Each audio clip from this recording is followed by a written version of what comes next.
మీ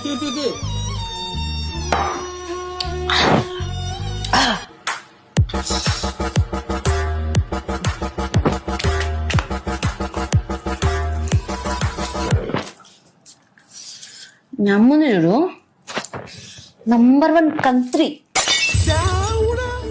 నేను చాయ్ చేసిండు అనుకో చక్కెర తక్కువైతే పత్తి ఎక్కువైతుంది. నేను చికెన్ చేసిండు అనుకో ఉప్పు తక్కువైతే మసాలా ఎక్కువైతుంది. నేను కాబట్టి ఉంటున్నా ఇంట్లో. బట్టలు ఉతికింది అనుకో జిడ్డు ఆమెకు మాత్రమే కనిపిస్తుంది.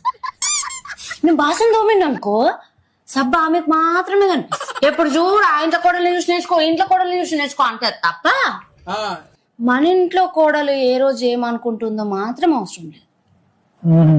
బాగా ఎక్కినట్టుంది నీకు. ఫుల్ సంస్థగా ఎక్కిందా?